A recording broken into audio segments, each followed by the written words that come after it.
触れずに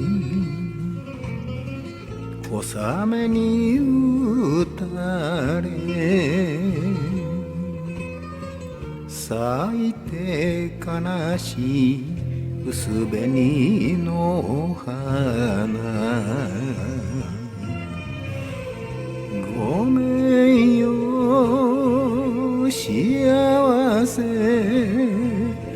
やれなくて秋もあれから一回り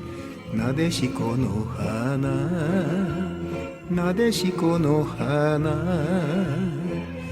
誰に思いを告げて咲く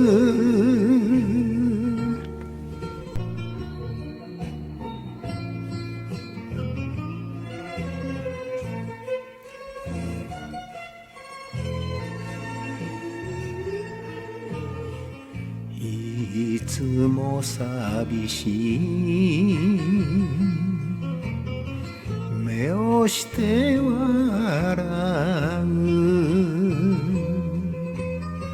そんなお前の笑顔が浮かぶ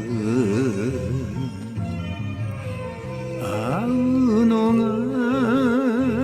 遅いと悔やんでた今も心に突き刺さるなでしこの花なでしこの花抱いてやれない身がつらい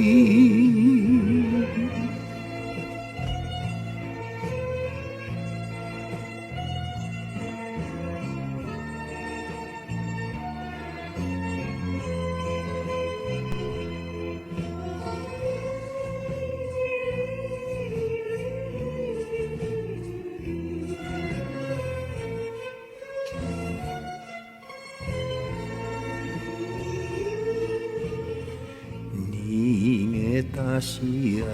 せ追うことよりも夢を探して暮らしておくれ寄り道ばかりをさせながら何もお返ししてやれずなでしこの花なでしこの花泣いている